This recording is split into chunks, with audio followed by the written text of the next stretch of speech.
नमस्कार दर्शकों, आप देख रहे हैं हमारा कार्यक्रम कृषि दर्शन। दर्शकों, परिवर्तन प्रकृति का नियम है। दिन के बाद रात और गर्मी के बाद सर्दी इस नियम का हिस्सा है। यही परिवर्तन ज़रूरी है हमारे फसलों को उगाने में भी।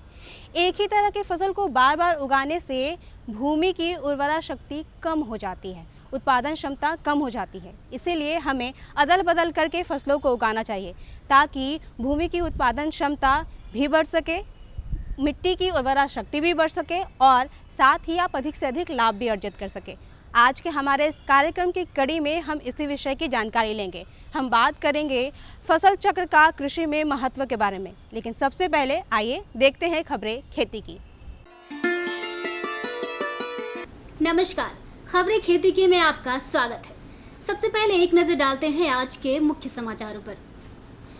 मीठापुर कृषि फार्म में किसानों को दिया जाएगा कृषि यंत्रों की देखरेख और मरम्मत का प्रशिक्षण।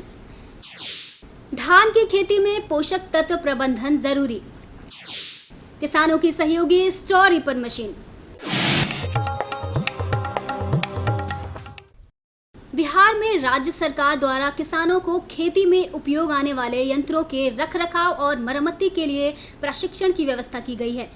पिछले दिनों मीठापुर कृषि फार्म में कृषि यंत्रों की मरम्मती प्रशिक्षण कार्यक्रम के बारे में आदेश तीतर मारे ने कहा, राज्य के 3 जिलों में इस प्रशिक्षण कार्यक्रम की शुरुआत की जा रही है, जिससे किसानों को प्रशिक्षित कर स्वावलंबी बनाया जा सके और वो अपने कृषि यंत्रों की देखरेख कर सके अथवा स्वतंत्र व्यवसाय करे जो उनके लिए रोजगार के साधन बनेंगे।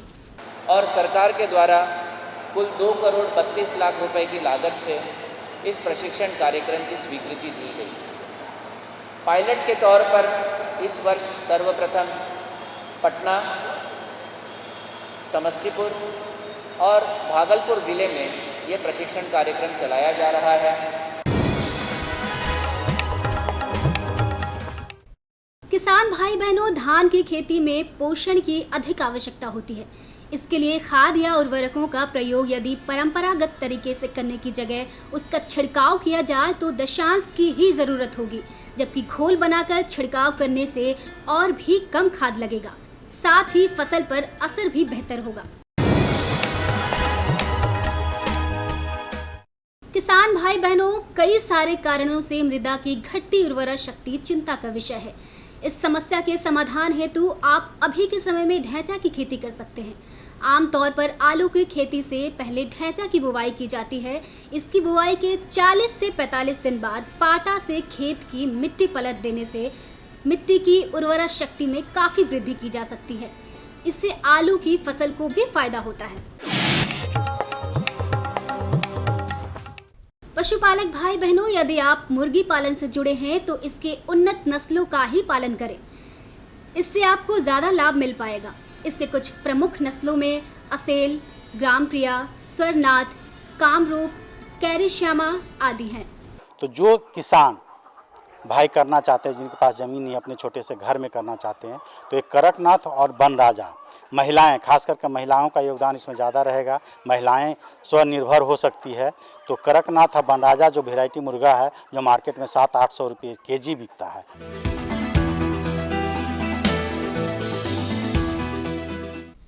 किसान भाई बहनों, फूलों की खेती वर्तमान समय में लीक से हटकर है और अधिक लाभ देने वाली भी।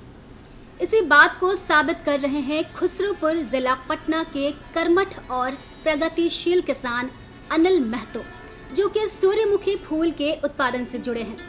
सफलता की कड़ी में आइए जानते हैं उनकी कहानी उन्हीं की जुबानी। मैं सूर्यमुखी का खेती करता हूँ। जैविक खाद के प्रयोग करता हूँ। लगभग 1 बीघा में 5 बोरा देता हूँ और देने से बहुत हरियाली खेती के हरियर बनाए हुए रखता है फसल के और खूब अच्छा फसल उगता है।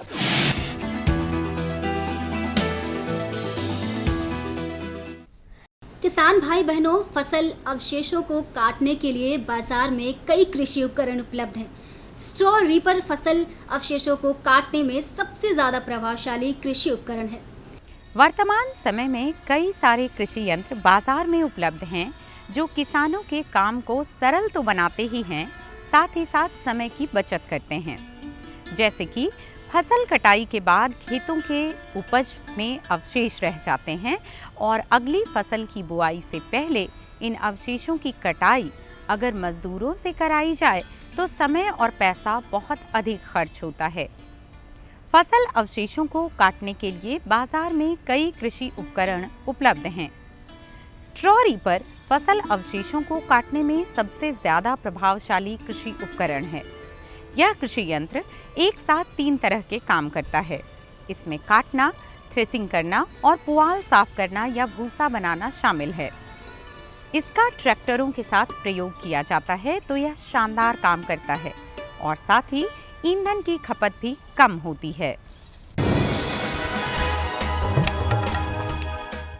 अब जानते हैं क्या है आज का मंडी भाव। मंडी भाव के लिए आइए अब आपको लेकर चलते हैं पटना के अंटा घाट हरी सब्जी मंडी, जहां जानेंगे आलू और प्याज के ताज़ा भाव। लाल आलू 1300 रुपये प्रति क्विंटल, उजला आलू 1100 रुपये प्रति क्विंटल, लोकल प्याज 2600 रुपये प्रति क्विंटल। अब समय है मौसम पूर्वानुमान का। मौसम पूर्वानुमान में बताया गया है कि कल राजधानी पटना का अधिकतम तापमान 30 डिग्री सेल्सियस जबकि न्यूनतम तापमान 24 डिग्री सेल्सियस के आसपास रहने की संभावना है। अरे भाई रामेश्वर, क्या बात है? बड़े परेशान दिख रहे हो। सोच रहा था कि अभी तो हाथ पांव चल रहे हैं तो खेती कर पा रहा हूँ, कल को जब इनमें ताकत नहीं रहेगी गुजारा कैसे होगा? पेंशन से। पेंशन? हाँ, और वो भी हम जैसे किसानों के लिए। अब हम जैसे छोटे किसान भी 60 साल के होने पर 3000 रुपए मासिक पेंशन पा सकते हैं। सच में? हाँ, चलो मैं तुम्हें दिखाता हूँ। 18 से 40 वर्ष की आयु के लघु और सीमांत किसान इस स्वैच्छिक और अंशदायी पेंशन योजना में 55 रुपए से 200 रुपए की मासिक किस्त देकर प्रवेश कर सकते हैं। भारत सरकार भी हर महीने किसान के बराबर किस्त का योगदान करेगी। कभी नहीं सोचा था कि हम जैसे किसानों की भी पेंशन का सपना कभी सच होगा। प्रधानमंत्री किसान मान धन योजना, अन्नदाता के परिश्रम को संबल, पेंशन से सुरक्षित उनका कर। नजदीकी जन सेवा केंद्र जाकर इस योजना से जुड़ें। प्रधानमंत्री किसान सम्मान निधि, उसका लाभ उन किसानों को मिलेगा जिनके पास 5 एकड़ से कम भूमि है। आजादी के बाद देश के इतिहास में किसानों के लिए बनी ये सबसे बड़ी योजना है। प्रधानमंत्री किसान सम्मान निधि। इस योजना के तहत 2 हेक्टेयर तक की जोत वाले किसान परिवार को 6000 रुपए का सालाना भुगतान होगा, जो पात्र किसानों को 2-2 हजार की 3 किश्तों में सीधा उनके खातों में जमा होगा। इन पात्र परिवारों का चयन राज्य सरकार कर रही है। इस योजना का पूरा खर्च भारत सरकार वहन कर रही है। सम्मान, जिस पर हमेशा अन्नदाता का हक था, उसे अब वो सीने पर लगाकर घूम भी सकेगा। प्रधानमंत्री किसान सम्मान निधि, किसान की किसानी का नया अभिमान। अभी अभी आप देख रहे थे खबरें खेती की, जहां आपने जाना नवीनतम तकनीकों के बारे में, उन्नत प्रभेदों के बारे में, मौसम के बारे में और साथ ही जाना मंडी भाव में ताज़ा फलों और सब्जियों के बारे में। आइए अब आगे बढ़ते हैं और साक्षात्कार के जरिए जानकारी लेते हैं फसल चक्र का कृषि में महत्व के बारे में। किसान बंधुओं नमस्कार। पूरा हमारा खेती मिट्टी के स्वास्थ्य पर निर्भर है। मसलन अगर मिट्टी का स्वास्थ्य बेहतर है तो बेहतर उत्पादन आएगा। इसीलिए वैज्ञानिक की सलाह देते हैं कि किसानों को फसल चक्र अपनानी चाहिए। मसलन एक खास फसल के बाद एक खास फसल को लेना है। इससे मिट्टी का पोषक तत्व में ह्रास नहीं होता है और वह हमेशा के लिए उर्वरा रहता है। तो आज हम चर्चा करने जा रहे हैं कृषि में फसल चक्र का क्या उपयोग है। इस विषय पर विस्तार से जानकारी देने के लिए आज हमारे साथ हैं कृषि विज्ञान केंद्र के कृषि वैज्ञानिक डॉक्टर R.K. मंडल। सर, आज के कार्यक्रम में आपका मैं स्वागत करता हूं और आपसे पहला यही जानना चाहता हूं कि फसल चक्र किसानों के लिए कितना उपयोगी है। किसान भाइयों, फसल चक्र किसानों के लिए बहुत ही उपयोगी है। फसल चक्र में एक निश्चित अवधि में, एक निश्चित यूनिट में, एक निश्चित अंतराल के बाद जब फसलों को हम अदल बदल कर लगाते हैं, जिससे कि उस मिट्टी का पोषक तत्व का ह्रास नहीं हो और उत्पादन लगातार मिलता रहे। उसे हम जो है फसल चक्र कहते हैं। फसल चक्र जो होता है वो है विभिन्न चीज़ों पे निर्भर करता है। पहली है कि मिट्टी पर, मिट्टी जो है अच्छी होनी चाहिए। उसके बाद जो है मिट्टी के बाद जो है उसके मैनेजमेंट के ऊपर निर्भर करता है। जैसे कि कोई फसल चक्र में उसमें ज़्यादा श्रम की ज़रूरत पड़ती है, किसी फसल चक्र में कम श्रम की ज़रूरत पड़ती है। जैसे कि और जलवायु के ऊपर भी निर्भर करती है। जैसे अभी मौसम के बदलते परिवेश में हम वैसे फसल चक्र को अपनाएंगे जो कि किसानों के लिए लाभदायक हो। जैसे कि अधिक खाद देने वाला फसल के बाद कम खाद देने वाला लेने वाला फसल का उपयोग करना चाहिए। जैसे जिससे कि जो ज़्यादा खाद हम खेत में डाल देते हैं तो जो अगला खाद हम वो खाद दूसरा फसल जब हम लेते हैं तो वो उसका उपयोग कर ले। जैसे कि आलू के बाद अगर हम प्याज की खेती करें या आलू के बाद जो है हम अगर मूंग की खेती करें तो ये जो है अच्छा है। दूसरी चीज़ है कि वैसे फसल चक्र का उपयोग करें जिसमें कि एक जो है दलहनी फसल अवश्य आवे। दलहनी फसल के बाद जो है बिना दाल वाली फसल लगाएं, जिससे कि दलहनी फसल में बहुत सारा नाइट्रोजन होता है, वो उसमें जड़ में फिक्स करके रखता है और जब दूसरा फसल लगाते हैं तो उससे जो है उसको लाभ मिलता है। और कम खाद भी डालते हैं तो वो जो है उसको पूर्ति कर देता है। जैसे अगर अरहर के बाद हम जो है गेहूं लें या मूंग के बाद हम धान लें तो ये फसल चक्र जो है अच्छा होगा। दूसरी चीज़ है कि डीप रूटेड मतलब गहरी जड़ वाली फसल के बाद जो है उथली जड़ वाली फसल का प्रयोग करें।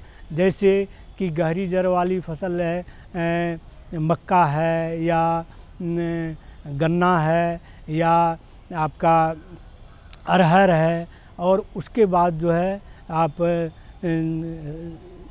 आलू ले लीजिए और उसके बाद जो है आप उसमें दलहनी फसल ले लीजिए। सर बड़े पैमाने पे किसान सब्जी की खेती करते हैं और मैंने ऐसा देखा है सर कि वो एक ही खेत में सिर्फ सब्जी की ही खेती करते हैं, तो इससे उस खेत को क्या नुकसान होगा, क्योंकि वो तो फिर फसल चक्र का वो उपयोग नहीं कर रहे हैं। सब्जी की खेती के बाद जो है हम लोग जैसे कि आलू का खेती करते हैं। आलू के बाद जो है हम एक फसल जो है मूंग का ले लेंगे तो मूंग में उर्वरा शक्ति हम जानते हैं कि वायुमंडल में 78% नाइट्रोजन है, वो नाइट्रोजन जड़ में फिक्स करता है और पौधे को देता है। तो इससे जो है आने वाला जो फसल है उसको लाभ होगा। और फसल लेने पर जो है हमारे फसल चक्र अपनाने पर हमारे खेत की मृदा की उर्वरा शक्ति बनी रहती है। सर आज आप कार्यक्रम में आए और बहुत ही महत्वपूर्ण जानकारी दी संबंधित विषय पर, इसके लिए बहुत बहुत धन्यवाद। प्रकृति गजब की ताकत है इसमें। बारिश की रिमझिम फुहारों को ही लीजिए, जब सही समय पर मिट्टी पर गिरें तो खेतों में किसान की मेहनत रंग लाती है।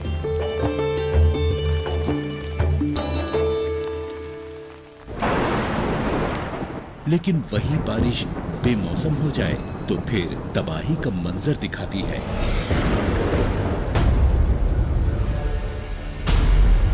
लेकिन क्यों रहे किसान के घर की खुशियां प्रकृति पर निर्भर, जब बन सकता है वो आत्मनिर्भर।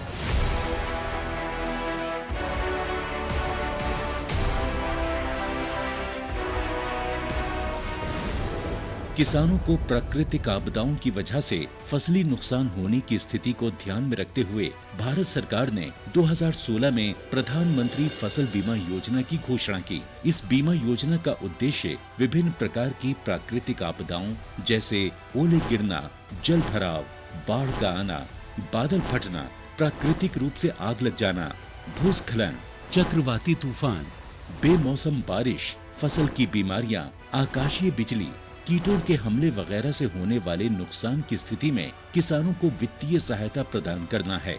इस बीमा योजना के अंतर्गत फसल की विभिन्न अवस्थाओं को शामिल किया गया है, यानी पूरे फसल चक्र का सुरक्षा कवच। जिस दिन फसल काटकर खेत में सुखाने के लिए फैलाई, उसके अगले ही दिन मूसलाधार बारिश हो गई, सारी उपज बर्बाद हो गई। लेकिन ये तो अच्छा था कि मैंने फसल का बीमा करा रखा था, मैं नुकसान से बच गया और क्लेम की रकम भी मुझे आसानी से मिल गई। सारा भुगतान मेरे बैंक अकाउंट में हो गया। प्रधानमंत्री फसल बीमा योजना बहुत ही लाभकारी है और इसकी प्रक्रिया बहुत ही सरल है। पहली बात तो ये समझिए कि अगर आप अधिसूचित फसलों की खेती करने वाले किसान हैं, तो आप फसल बीमा के लिए पात्र हैं। इसमें काश्तकार किसान और बटाईदार सहित सभी किसान शामिल हैं। अनाज, दलहन, तिलहन और कुछ वार्षिक वाणिज्यिक फसलों को PMFBY के अंतर्गत कवर किया जाता है। ये दुनिया की तीसरी सबसे बड़ी और कामयाब फसल बीमा योजना है। केंद्र सरकार और राज्य सरकारों के अलावा 18 बीमा कंपनियां, 540 बैंक तथा 45,000 जन सेवा केंद्र प्रधानमंत्री फसल बीमा योजना को किसानों तक पहुंचाने में कार्यरत हैं। इस योजना में प्रीमियम कम होने के कारण सभी स्तर के किसान इसका लाभ ले सकते हैं। खरीफ फसलों के लिए बीमित राशि का 2% प्रीमियम, रबी फसलों के लिए बीमित राशि का 1.5% प्रीमियम और बागवानी एवं वाणिज्यिक फसलों के लिए 5% प्रीमियम है। किसानों के लिए ये योजना कितनी लाभदायक है, इस बात का अंदाजा इससे ही लगाया जा सकता है कि 2016 में योजना की शुरुआत के बाद पहले 3 सालों में किसानों ने प्रीमियम के रूप में 13,000 करोड़ रुपए का भुगतान किया, जबकि अब तक फसलों के नुकसान के क्लेम के रूप में उन्हें 60,000 करोड़ रुपए मिल चुके हैं, यानी जमा राशि के मुकाबले 4.5 गुना अधिक राशि दावों के रूप में प्राप्त हो चुकी है। अब तक हर साल खरीफ और रबी के मौसम के दौरान 5 करोड़ से भी अधिक किसान इस योजना से जुड़े हैं। 2020 के लिए बीमा कराने की प्रक्रिया शुरू हो चुकी है। पंजीकरण की कट ऑफ तिथि हर राज्य में अलग अलग तय होती है। अपने क्षेत्रों या गांवों की अधिसूचित फसलों की सूची, बीमित राशि एवं कट ऑफ तिथि की अधिक जानकारी के लिए आप निकटतम कृषि अधिकारी, जन सेवा केंद्र एवं बीमा कंपनी के प्रतिनिधि से संपर्क करें। www.pmfby.gov.in पर लॉगिन करके या फसल बीमा ऐप क्रॉप इंश्योरेंस ऐप का उपयोग करके अपनी फसल के नामांकन के लिए आवेदन किया जा सकता है। नामांकन के लिए इन दस्तावेजों की जरूरत होती है: नवीनतम आधार कार्ड, मोबाइल नंबर, बैंक खाता विवरण, भू अभिलेख दस्तावेज जिसमें जमीन के कागजात और राज्य सरकार द्वारा निर्देशित कोई भी अन्य दस्तावेज। कैसे मिलेगा फसल नुकसान होने पर दावे का भुगतान? PMFBY योजना में बीजों की बुआई से लेकर फसल कटाई के बाद सुखाने के उद्देश्य से खेतों में 14 दिनों तक फैलाई जाने वाली फसलों के पूरे फसल चक्र के दौरान जोखिम के कवर को प्रदान करता है।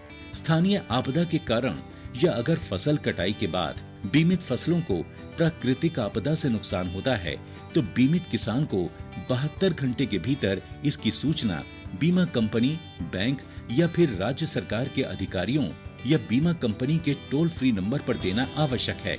जोखिमों में उपज हानि का आकलन फसल कटाई प्रयोगों के आधार पर किया जाता है। आपदा के कारण हुए नुकसान पर किसान को बीमा कंपनी द्वारा क्लेम राशि का उचित भुगतान मिलता है। क्लेम राशि का भुगतान सीधे किसान के बैंक खाते में किया जाता है। शिकायत निवारण के लिए किसान बीमा कंपनी, निकटतम बैंक शाखा या ब्लॉक या जिला कृषि कार्यालय में संपर्क कर सकते हैं। वो अपनी शिकायतों के लिए जिला और राज्य स्तरीय शिकायत निवारण समिति तक भी पहुंच सकते हैं।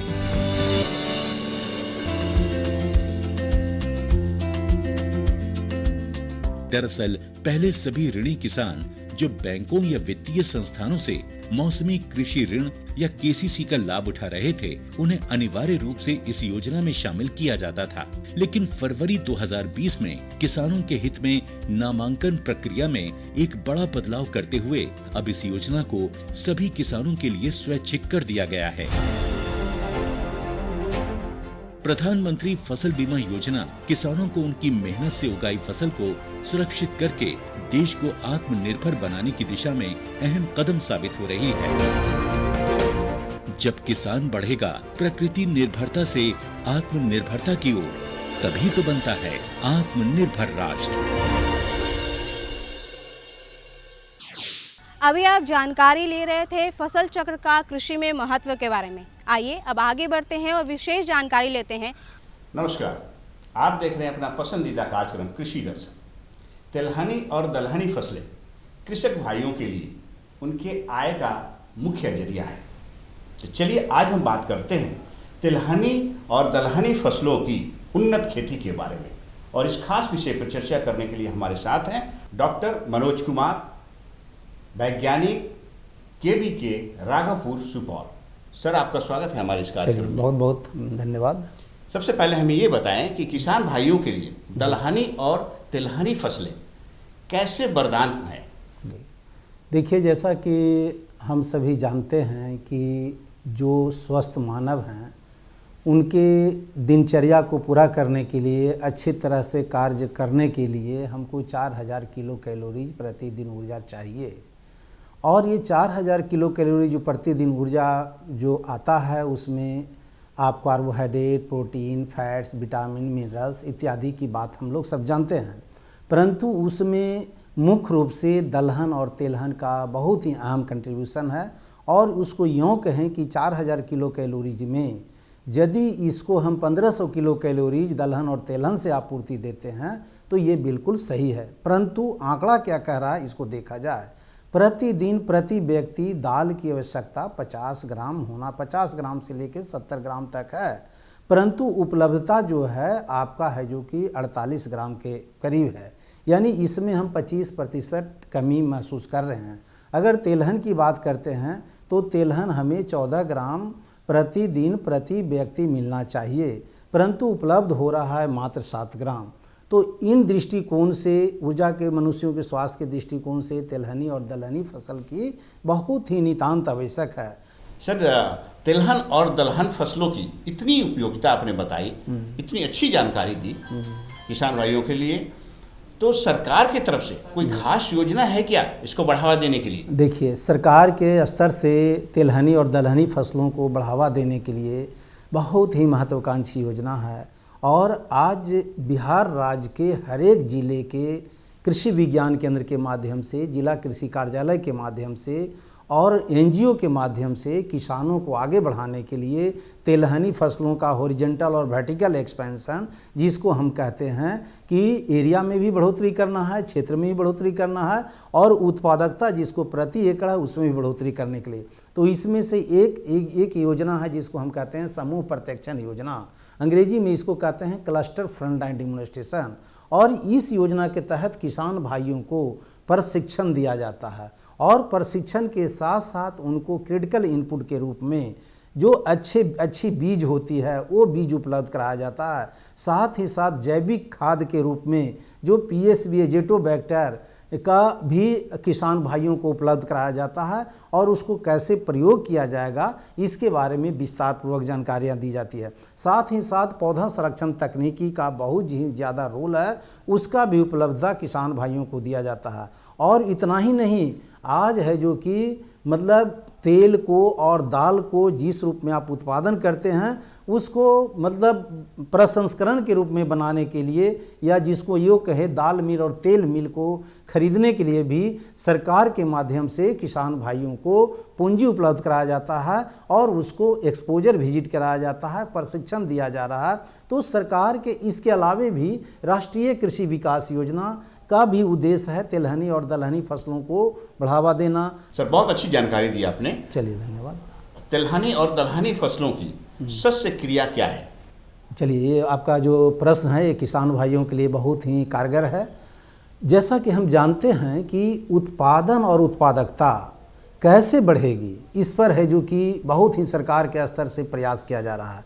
तो मैं एक मतलब एज ए साइंटिस्ट होने के नाते, और मैं फसल उत्पादन के वैज्ञानिक भी हूँ, इसके नाते हम आपको बता देना चाहते हैं कि बेहतर उत्पादन के लिए 4 चीज़ों का होना नितांत आवश्यक है। ये सारी संस्क्रियाओं के अंतर्गत आते हैं। पहला है उन्नत बीज, दूसरा है उन्नत तकनीक, तीसरा है उन्नत किसान और चौथा है उन्नत वैज्ञानिक, और ये चारों का समागम होना नितांत आवश्यक है। तो आज हम देख रहे हैं बीज के मामले में किसान भाइयों का बहुत ही ज़्यादा रुझान है। आज चाहे तिलहन का बीज रहे, दलहन का बीज रहे, अन्य मतलब सीरियल क्रॉप का बीज रहे, सारे किसान बंधु बीज इसको प्रतिस्थापन कर रहे हैं। परंतु गैप कहाँ है? तो गैप आपका प्रमुख संस्क्रियाओं में है। जैसे उदाहरण के तौर पर संस्क्रियाओं को हम यूँ कहें कि ज़मीन तैयारी से लेके फसल लगने के अवधि तक कटाई के उपरांत इसको भंडारण में जो भी किसानों के द्वारा तकनीक अपनाई जाती है उसको हम संस्क्रियाएँ कहते हैं। सर, आप हमारे इस कार्यक्रम में आए, किसान भाइयों को इतनी अच्छी जानकारी दी, इसके लिए बहुत बहुत धन्यवाद। चलिए, आपको भी बहुत धन्यवाद। दर्शकों, हम उम्मीद करते हैं कि हमारे इस कार्यक्रम की कड़ी में दी गई तमाम जानकारियाँ आपके लिए लाभकारी रहेंगी। ऐसे ही जानकारियों के साथ हम फिर से हाजिर होंगे हमारे अगले कार्यक्रम की कड़ी में। तब तक के लिए मुझे दीजिए इजाज़त। नमस्कार।